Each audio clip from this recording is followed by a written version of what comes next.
दोस्तों आज हम देखने वाले हैं BSSC यानी बिहार एसएससी थर्ड सीजीएल का प्रैक्टिस सेट। ये आपका जो प्रैक्टिस सेट होने वाला है ये आपका प्रैक्टिस सेट नंबर 2 होने वाला है। इसके पहले का सेट नंबर 1 मैंने अपलोड कर दिया था कल। अगर आप लोगों ने नहीं देखा है तो उसको जरूर देखिएगा। ये आपका रुक्मिणी प्रकाशन का वॉल्यूम 1 प्रैक्टिस सेट निकाला गया है। इसमें अच्छा प्रश्न दिया गया है, तो अगर आप इसको लगाते हैं तो कहीं ना कहीं आपका रिवीजन जो है बेहतर हो पाएगा। इसमें आपका 20 सेट दिया गया है, तो हम इसको बहुत जल्दी खत्म करने वाले हैं। तो वीडियो को आप शुरू से आगे देखिएगा और अपना स्कोर जो है कमेंट बॉक्स में जरूर बताइएगा। तो चलिए आज का पहला प्रश्न क्या है देख लेते हैं। चलिए तो पहला प्रश्न क्या है देख लेते हैं।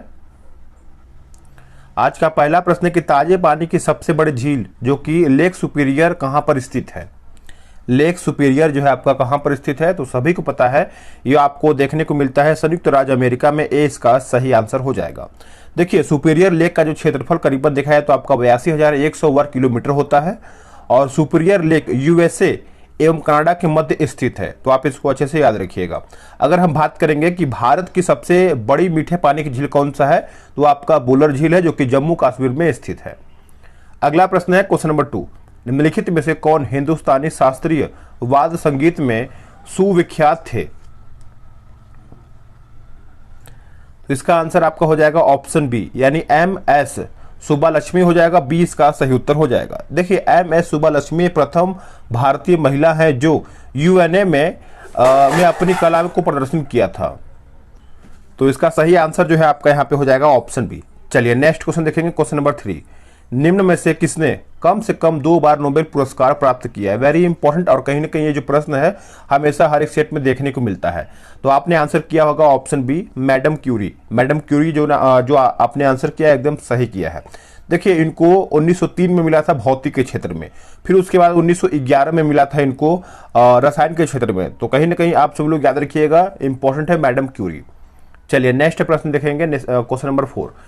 क्वेश्चन नंबर 4 आपका यह बोला कि सविनय अवज्ञा आंदोलन में गांधी जी के बाद सत्याग्रह का जो नेतृत्व है किसने किया था। तो गांधी जी की अगर हम बात करेंगे तो उसके बाद किसने किया था, तो आपका उत्तर हो जाएगा ऑप्शन डी सरोजिनी नायडू। सरोजिनी नायडू इसका सही उत्तर हो जाएगा। सविनय अवज्ञा आंदोलन के दौरान धरासना यानी धरासना स्थान आंदोलन का केंद्र बिंदु था। नेक्स्ट प्रश्न क्या है कि भारतीय रंगमंच में यवनिका यानी पर्दा का शुभारंभ किसने किया था। पर्दा का जो शुभारंभ है ये किसके द्वारा किया गया था, तो इसका उत्तर आप सभी लोग याद रखेंगे। करेक्ट आंसर आपका हो जाएगा क्वेश्चन नंबर 5 का ऑप्शन सी हो जाएगा, यूनानियों ने। किसने किया था, यूनानियों ने। देखिए भारत में संगीत की जो शुरुआत है आपका सामवेद से होता है। भारत में प्रथम नाटक पर सैद्धांतिक पुस्तक जो है आपका भर्तृहरि के भारतनाट्यम पुस्तक है। नेक्स्ट प्रश्न है क्वेश्चन नंबर 6। बोला गया है कि 57वां ज्ञानपीठ पुरस्कार 2022 निम्नलिखित में से किसे प्रदान किया गया है।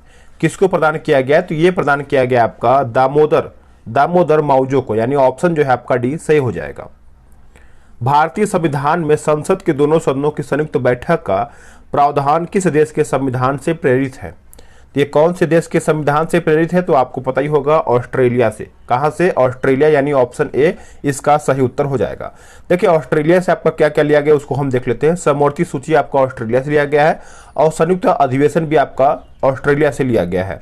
और वही हम बात करेंगे ब्रिटेन से, तो ब्रिटेन की अगर हम बात करें तो विधि का शासन और एकल नागरिकता। अमेरिका भी देख लेते हैं, अमेरिका से आपका मूल अधिकार लिया गया है, संविधान का सर्वोच्चता लिया गया है और राष्ट्रपति पर महाभियोग, वेरी इंपॉर्टेंट, ये लिया गया है। ठीक है, तो आप इसको अच्छे से याद रखेंगे। चलिए आगे देखते हैं अगला प्रश्न क्या है, क्वेश्चन नंबर 8 कि भारत में उगाई जाने वाली अधिकतर कॉफी की किस्म है कहां पर उगाई जाती है, ये कौन सा है। तो इसका उत्तर अगर आप सब लोग याद रखेंगे तो आपका उत्तर हो जाएगा 8वें का ऑप्शन सी यानी अरेबिका हो जाएगा। देखिए भारत में अरेबिका जो है अधिकतम कॉफी उगाने वाली एक किस्म है। काफी भारत में सबसे अधिकतम जो है आपको कर्नाटक राज्य में होता है, तो आप इस पॉइंट को अच्छे से याद रखेंगे। अगला प्रश्न है किस योजना के अंतर्गत सरकार ने वह कृषि नीति बनाई जिसने हरित क्रांति को जन्म दिया है। तो हरित क्रांति को जन्म दिया है, तो इसका आंसर आपका हो जाएगा ऑप्शन डी तृतीय पंचवर्षीय योजना इसका उत्तर हो जाएगा। देखिए तृतीय पंचवर्षीय योजना की अगर अवधि की अगर हम बात करेंगे तो ये आपका 1961 से लेकर के 66 के बीच में इसका अवधि था और ये भारत और चीन और पाकिस्तान से युद्ध पड़ना तथा जो इसका युद्ध लड़ा गया था उसी के हिसाब से यह जो आपका सूखा और अकाल का यहाँ पे सामना भी करना पड़ा था। तो इस प्रकार से आप इसको अच्छे से याद रख सकते हैं। अगला प्रश्न है कि अवमूल्यन का प्रमुख लक्ष्य होता है। अवमूल्यन का प्रमुख लक्ष्य होता है, तो इसका आंसर आपका हो जाएगा ऑप्शन बी, यानी निर्यात को बढ़ावा देना। निर्यात को बढ़ावा देना, इसका आंसर आपका बी सही हो जाएगा। चलिए नेक्स्ट प्रश्न आपका देख लेते हैं। क्वेश्चन नंबर आपका यहाँ पे 11 नंबर बोल रहा है कि संरचनात्मक बेरोजगारी का कारण क्या है। संरचनात्मक बेरोजगारी का कारण क्या है, तो इसका आंसर आपका हो जाएगा ऑप्शन डी, अपर्याप्त उत्पादन क्षमता, यानी ऑप्शन आपका डी सही हो जाएगा। नेक्स्ट प्रश्न आपका बोल रहा है कि भारतीय संविधान ने भारत को किस प्रकार वर्णित किया है। भारत को किस प्रकार वर्णित किया है, तो आपका हो जाएगा ऑप्शन बी, एक राज्यों का संघ। एक राज्यों का संघ इसका सही उत्तर हो जाएगा। अगला है कि लोकसभा द्वारा पारित धन विधेयक राज्यसभा द्वारा भी पारित मान लिया जाता है यदि उच्च सदन उस पर किस समय सीमा में कार्य संपादन न कर सके। तो 13 की अगर हम बात करें तो इसका उत्तर आपका हो जाएगा ऑप्शन बी, 14 दिन। क्या हो जाएगा, 14 दिन इसका सही उत्तर हो जाएगा। सरदार वल्लभ भाई पटेल की तुलना निम्नलिखित में से की जाती है किससे। देखिए सरदार वल्लभ भाई की अगर हम बात करें तो ये आपका हो जाएगा ऑप्शन डी, बिस्मार्क से किया जाता है। आंसर आपका डी सही हो जाएगा। बिस्मार्क ने जर्मनी का एकीकरण किया है, वह एक महान राजनीतिज्ञ थे। सरदार वल्लभ भाई पटेल ने भारत का एकीकरण किया है। अगला प्रश्न है कि नेताजी यानी इंडियाज इंडिपेंडेंस एवं ब्रिटिश आर्काइव्स पुस्तक के लेखक कौन है। तो ये पुस्तक के लेखक आप सभी लोग याद रखेंगे, डॉक्टर कल्याण कुमार डे। ऑप्शन आपका सी हो जाएगा। किसी वस्तु का पूंजी तथा उत्पादन का अनुपात किसका माप है। किसका माप है बताइएगा। तो ये आपका हो जाएगा उत्पादन की प्रति इकाई में निविष्ट पूंजी की राशि, यानी ऑप्शन आपका जो भी है सही आंसर हो जाएगा। अगला प्रश्न है कि मौलिक अधिकारों को लागू करने के लिए रीट जारी की जाती है। रीट यहाँ पे पूछ रहा है कि रीट जारी किया जाता है, तो इसका उत्तर आपका हो जाएगा उच्चतम न्यायालय के द्वारा, यानी ऑप्शन आपका 17 का सी सही हो जाएगा। देखिए मौलिक अधिकार के उल्लंघन होने पर उच्चतम न्यायालय एवं उच्च न्यायालय रीट जारी कर सकता है। नेक्स्ट प्रश्न क्या है देख लेते हैं कि भारतीय अक्षय ऊर्जा दिवस या नवीनीकरणीय ऊर्जा दिवस प्रत्येक वर्ष किस तिथि को मनाया जाता है। तो कौन सी तिथि को मनाते हैं, तो इसका उत्तर आपका हो जाएगा ऑप्शन डी, 20 अगस्त को हम मनाते हैं। आप इसको अच्छे से नोट डाउन कर सकते हैं। नेक्स्ट प्रश्न कि गांधी इन चंपारण पुस्तक के लेखक कौन है। गांधी इन चंपारण की अगर हम बात करेंगे तो ये आपका हो जाएगा ऑप्शन बी, दीनानाथ गोपाल तेंदुलकर हो जाएगा। 20 का उत्तर हो जाएगा। निम्नलिखित देशों में से किस देश में टकला मकान मरुस्थल स्थित है। तो ये भी आपका इंपॉर्टेंट है, कई बार एग्जाम में देखने को मिलता है। तो ये आपका चाइना में देखने को मिलता है। 20 का उत्तर हो जाएगा। अगर हम बात करेंगे मंगोलिया में कौन सा स्थित है, तो आपका गाबो यानी गोबो इस प्रकार से आपका मरुस्थल जो है यहाँ पर देखने को मिलता है। तो आप इसको अच्छे से याद रख सकते हैं। ठीक है, गोबी है, गोबी। नेक्स्ट प्रश्न है कि मानचित्र बनाने के विज्ञान को क्या कहते हैं। मानचित्र बनाने के विज्ञान को हम कहते हैं आपका कार्टोग्राफी। कार्टोग्राफी कहते हैं। ए इसका सही उत्तर हो जाएगा। चलिए नेक्स्ट प्रश्न देख लेते हैं आपका क्वेश्चन नंबर 22 बोला है कि मुद्रास्फीति के अंतर्गत आता है क्या, यानी मूल्य बढ़ता है घटता है, तो इस प्रकार से आपको बताना है। तो मूल्य का जो मुद्रा का जो मूल्य है घट जाता है, यानी 22 का जो आंसर है आपका ए सही हो जाएगा। IMF की पूंजी किसके योगदान से बनी है। IMF, तो ये बताइएगा। तो इसका आंसर आपका हो जाएगा ऑप्शन सी, सदस्य राष्ट्र हो जाएगा। ऑप्शन आपका सी सही हो जाएगा। राष्ट्रीय कृषि अनुसंधान प्रबंधन अकादमी कहाँ पर स्थित है। तो ये कहाँ पर स्थित है, तो आप सब लोग याद रखेंगे हैदराबाद में स्थित है। और इसका स्थापना जो है आपका 1976 में हुआ था। राष्ट्रीय ग्रामीण विकास संस्थान जो है आपका हैदराबाद में पड़ता है। तो आप इस पॉइंट को अच्छे से याद रखेंगे। अगला प्रश्न है कि भारत में निम्नलिखित में से किस प्रकार की बिजली का उत्पादन सर्वाधिक होता है। तो सर्वाधिक होता है, ये आपका प्रश्न पूछ रहा है। तो ये आपका हो जाएगा तापीय बिजली। तापीय बिजली हो जाएगा। ऑप्शन आपका बी सही हो जाएगा। जब स्वतंत्रता की माउंटबेटन योजना स्वीकार किया गया उस समय भारतीय राष्ट्रीय कांग्रेस का अध्यक्ष कौन था। तो उस समय की अगर हम बात करेंगे तो आपका हो जाएगा आचार्य JB कृपलानी। आचार्य JB कृपलानी इसका उत्तर हो जाएगा। देखिए 1947 ईस्वी में जब भारत स्वतंत्रता प्राप्त किया उस समय लॉर्ड माउंटबेटन भारत का गवर्नर बने थे। 1948 ईस्वी में कांग्रेस के अध्यक्ष कौन था, तो पट्टाभी सीतारमैया थे। नेक्स्ट प्रश्न है कि लोकसभा का चुनाव लड़ने के लिए प्रत्याशी की जो न्यूनतम आयु है कितना होना चाहिए। तो लोकसभा की अगर हम बात करेंगे तो आपको पता है 25 वर्ष होना चाहिए। कितना, 25 वर्ष। नेक्स्ट प्रश्न है कि यह विचार किसने विकसित किया है कि साधन ही उद्देश्यों का औचित्य बनाते हैं। तो इसका आंसर आपका हो जाएगा ऑप्शन डी, महात्मा गांधी जी। देखिए महात्मा गांधी जी के द्वारा ही ये आपका कहा गया था साधन जो है आपका साधन ही उद्देश्य का औचित्य बनाते हैं, तो 28 का जो उत्तर है आपका डी सही हो जाएगा। गांधी जी मानते हैं कि जैसा साधन होगा वैसा ही आपका फल होगा। गांधी जी मानते थे कि जैसा बीज होगा वैसा ही आपको फूल और फल होगा। तो आप इस पॉइंट को अच्छे से याद रखेंगे। किसने कहा था कि स्वाद का वास्तविक स्थान जो है आपका जिह्वा नहीं बल्कि मन है? तो ये बात सही है, आपका महात्मा गांधी ही हो जाएगा। बी इसका सही उत्तर हो जाएगा, आप इसको अच्छे से याद रखेंगे। अगला है कि भारतीय संविधान की उद्देशिका में परिवर्तन किस संशोधन अधिनियम से किए गए थे? तो ये आपका किया गया था, याद रखेंगे सभी लोग, 42वां संविधान संशोधन जो कि 1976 में हुआ था, इसी के द्वारा कहा गया था। देखिए, इस संविधान संशोधन के द्वारा समाजवाद, धर्मनिरपेक्ष और अखंडता शब्द यहाँ पे जोड़ा गया था 42वां संविधान संशोधन के द्वारा।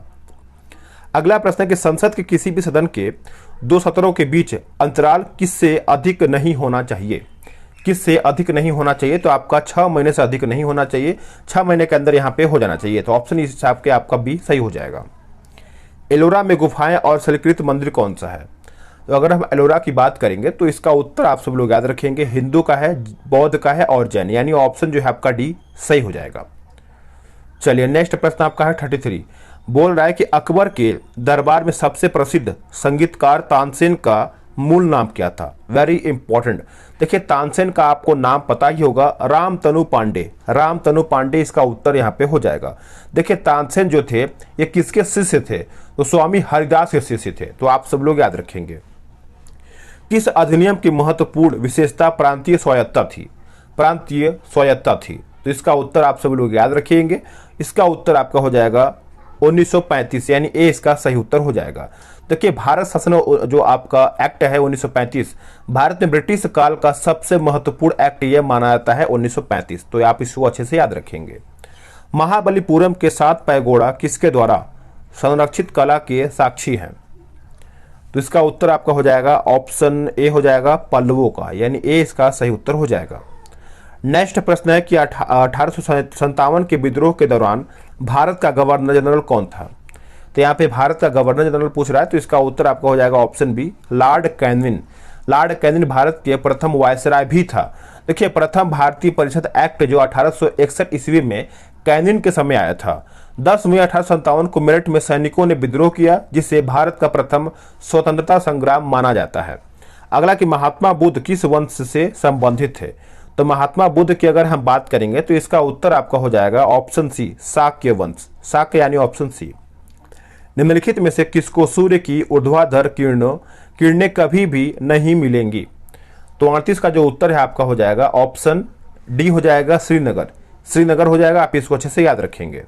भारत की जनसंख्या में ऋणात्मक वृद्धि दर किस दशक में दर्ज किया गया था? तो इसका उत्तर आपका हो जाएगा ऑप्शन बी, 1911 से 21 के बीच में, यानी ऑप्शन जो है आपका बी सही हो जाएगा। निम्नलिखित में से कौन सा संसाधन अजैव और नवीनीकरणीय है? बताइएगा। तो ये आपका हो जाएगा ऑप्शन सी, जल इसका सही उत्तर हो जाएगा। देखिए, भारत में ऊर्जा का जो मुख्य स्रोत है ये आपका तापीय ऊर्जा है। अगला प्रश्न है कि निम्नलिखित में से कौन सा नगर राष्ट्रीय राजधानी क्षेत्र में नहीं आता है? तो राष्ट्रीय राजधानी क्षेत्र में नहीं आता है, तो ये आपका हो जाएगा ऑप्शन डी, मथुरा। मथुरा आपको यहाँ पे देखने को मिलता नहीं है। राष्ट्रीय राजधानी क्षेत्र में आपका पानीपत आता है, खुर्जा आता है, उसके बाद आपका रोहतक भी देखने को मिलता है, लेकिन मथुरा जो है आपका यहाँ पे गलत हो जाएगा। अगला है कि भारत की किस नदी को वृद्ध गंगा कहा जाता है? देखिए, वृद्ध गंगा की अगर हम बात करें तो ये आपका हो जाएगा ऑप्शन बी हो जाएगा, गोदावरी। गोदावरी आपका सही उत्तर हो जाएगा। देखिए, अगर हम बात करेंगे दक्षिण की गंगा किसको कहा जाता है? तो कावेरी को कहा जाता है। किसको? कावेरी को। और कावेरी नदी पर अवस्थित आपका श्रीरंगपट्टनम है, तो आप इसको अच्छे से याद रखेंगे। तंजानिया की राजधानी कहाँ पर है? तंजानिया की राजधानी कौन सा है? तो ये आपका उत्तर आपका हो जाएगा ऑप्शन डी, डोडोमा इसका उत्तर हो जाएगा। अगर हम बात करेंगे जो आपका नैरोबी है, ये किसका राजधानी है? तो नैरोबी जो है आपका केन्या का है। और आप सब लोग को पता ही होगा कि जो आपका कंपाला दिया गया है ये आपका युगांडा की राजधानी है। किसका? युगांडा की। चलिए नेक्स्ट प्रश्न देख लेते हैं कि अंडमान द्वीप समूह और निकोबार द्वीप समूह निम्नलिखित में से किसके द्वारा एक दूसरे से अलग किए जाते हैं या फिर किए गए हैं? बताइएगा।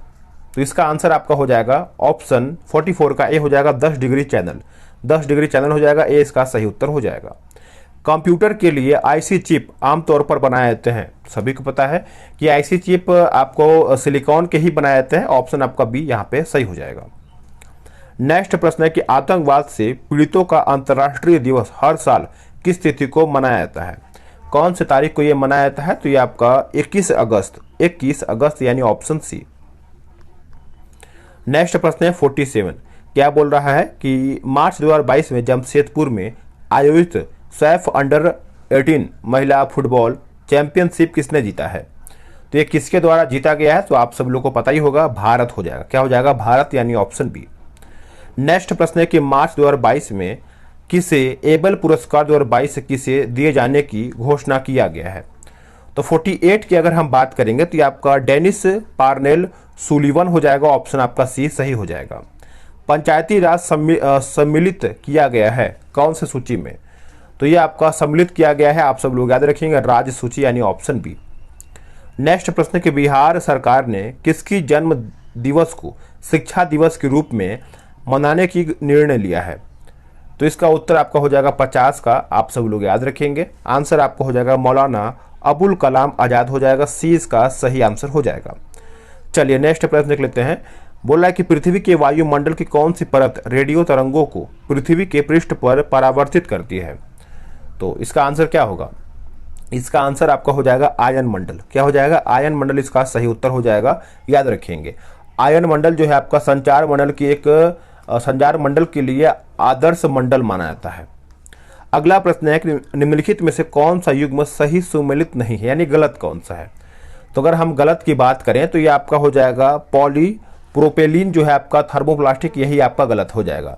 तो इस प्रकार से आपका 53 का 1 सेकेंड 52 है ना, तो 52 का यहाँ पे बी होगा ना, 1 सेकेंड यहाँ पे बी हो जाएगा। पीवीसी थर्मोस्टेटिंग, यही आपका यहाँ पे गलत दिया गया है। देखिए पीवीसी जो है आपका थर्मोप्लास्टिक होना चाहिए, तो ये आपका होना चाहिए था, ये आपका जो दिया गया है। अगला है पेट्रोल से लगी आग को बुझाने में जल प्रभावी नहीं होता है, ऐसा क्यों? ऐसा इसलिए कि जल और पेट्रोल एक दूसरे में अमिश्रण होते हैं और पेट्रोल ऊपरी परत बनाता है, अतः वो जलता रहता है। तो आपको पता ही होगा, आंसर आपका डी यहाँ पे सही हो जाएगा। अगला प्रश्न क्या बोल रहा है कि गैस के गुब्बारे में हाइड्रोजन गैस की जगह हीलियम गैस का प्रयोग किया जाता है, ऐसा क्यों? ऐसा इसलिए किया जाता है कि आधा यहाँ पे ऑप्शन जो आपका आधा यहाँ पे सही हो जाएगा, यानी ऑप्शन आपका सी सही हो जाएगा। फलों को कृत्रिम रूप से पकाने के लिए प्रयुक्त गैस कौन सा है? तो फलों को कृत्रिम रूप से पकाने के लिए जो आपका यहाँ पे गैस है, ये आपका एसिटिलीन हो जाएगा, ये आपका यहाँ पे सही आंसर हो जाएगा। चलिए नेक्स्ट प्रश्न आपका यहाँ पे देख लेते हैं 56 नंबर। बोल रहा है कि माणिक्य यानी रूबी और नीलम किसके ऑक्साइड हैं? किसके ऑक्साइड हैं बताइएगा। तो देखिए इसका आंसर जो है आपका हो जाएगा एल्यूमिनियम का। किसका? एल्यूमिनियम, यानी ऑप्शन डी। एक फोटो सेल में प्रकाश ऊर्जा को परावर्तित किया जाता है किसमें? परिवर्तित किया जाता है किसमें? तो ये आपका हो जाएगा विद्युत ऊर्जा में, विद्युत ऊर्जा, यानी ऑप्शन डी। नेक्स्ट प्रश्न है कि यूस्टो की नलिका मानव शरीर के किस भाग में स्थित होती है? तो ये आपको देखने को मिलता है कान में, यानी ऑप्शन आपका बी यहाँ पे सही हो जाएगा। चलिए आगे देखेंगे। अगला प्रश्न क्या है? 58 का मैंने आंसर बता दिया है, तो अब हम 59 देखेंगे। यदि मनुष्य की एक ही आंख होती है तो यदि मनुष्य की एक ही आंख होती है तो देखा जाए तो आपका यहाँ पे आंसर आपका हो जाएगा बी और सी, यानी दृश्य क्षेत्र कम हो जाता है और त्रिमिवी जो आपका प्रतिबिंब दिखाई नहीं देता है। इस प्रकार से ऑप्शन जो है आपका यहाँ पे डी सही हो जाएगा। अगला है कि रुधिर स्कंदन में मदद करने वाला जो विटामिन कौन सा है? विटामिन के बारे में पूछ रहा है, तो ये आपका हो जाएगा विटामिन के। विटामिन के इसका सही हो जाएगा। अगला प्रश्न है, बोल रहा है कि निम्नलिखित में से कौन सा सही मेल है? यहाँ पे कौन सा सही मेल है? तो सही का बताइएगा। तो ये आपका हो जाएगा ऑप्शन डी, यानी हाइपोटेंशन जो है आपका दिल का दौरा। ऑप्शन जो डी है इसका सही हो जाएगा। थकान का जो अनुभव है अधिक कार्य करने पर होता है, तो आपको पता ही होगा। अगला है कि अनियतापी प्राणियों के लिए निम्नलिखित में से कौन सा सही है? तो यह आपका हो जाएगा ऑप्शन बी, उनके शरीर का तापमान वायुमंडल के अनुसार बदलता रहता है, यानी 62 का जो उत्तर है आपका बी सही हो जाएगा। एड्स वायरस का आनुवांशिक पदार्थ होता है। एड्स वायरस का आनुवांशिक पदार्थ होता है, तो ये आपका हो जाएगा ऑप्शन ए, यानी एक सूची RNA, यानी 63 का जो उत्तर है आपका ए सही हो जाएगा। रडार के आविष्कारक कौन थे, बताइएगा।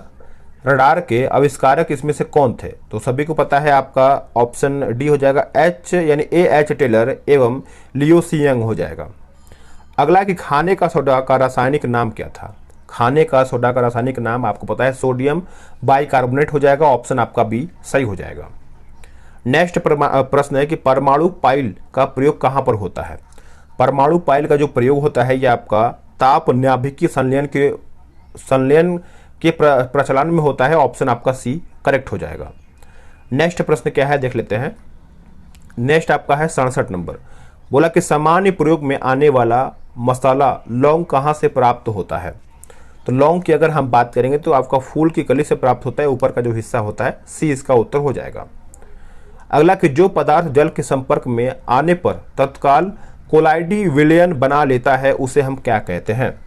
उसे अगर हम बात करें तो ये आपका हो जाएगा जलरागी कोलाइड कहते हैं, आंसर आपका डी सही हो जाएगा। गामा किरणें क्या होती हैं, बताइएगा। गामा किरणें जो है आपका देखा जाए तो रेडियो सक्रिय पदार्थों द्वारा उत्सर्जित ऊर्जा युक्त किरणें, यानी ऑप्शन आपका 69 का सी सही हो जाएगा। नेक्स्ट प्रश्न है कि एक अणु ग्लूकोज के पूर्ण ऑक्सीकरण से प्राप्त होते हैं। पूर्ण ऑक्सीकरण से प्राप्त होते हैं, तो अगर हम बात करें 70 का तो ये आपका हो जाएगा 38 अणु ATP, यानी ऑप्शन बी। समुद्री खरपतवार निम्न में से किसका महत्वपूर्ण स्रोत है। समुद्री खरपतवार की अगर हम बात करें तो ये आपका आयोडीन का ही होता है, क्योंकि नमक की मात्रा उसमें देखने को मिलता है, तो आप इसको अच्छे से याद रख सकते हैं। साधारण नमक में पोटेशियम आयोडाइड होता है। अगला प्रश्न है कि सामान्यतः 1 से 3 वर्ष के शिशुओं में प्रोटीन की कमी से निम्नलिखित में से कौन सा रोग होता है। तो प्रोटीन की कमी से अगर हम बात करें तो आपका क्वार्सियोकर हो जाएगा, ऑप्शन आपका सी सही हो जाएगा। नेक्स्ट प्रश्न है कि जड़ों द्वारा अवशोषित जल शीर्ष तक पहुंचता है किसके द्वारा। तो इसका उत्तर आपका हो जाएगा ऑप्शन बी, दारू द्वारा, यानी ऑप्शन आपका बी सही हो जाएगा। आगे देखेंगे कोशिकाओं के अध्ययन से संबंधित जैविकी की शाखा को क्या कहते हैं। अभी देखिए आप सब लोग का एक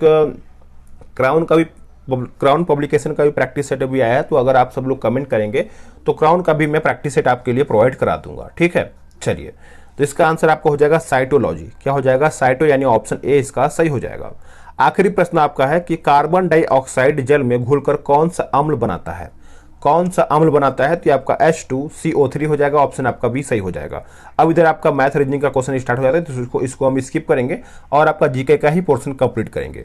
वीडियो कैसा लगा है कमेंट करके बताइएगा, और आपने कितना स्कोर किया है ये भी आप बता ही दीजिएगा। मिलते हैं एक नई वीडियो में, आज के लिए इतना ही।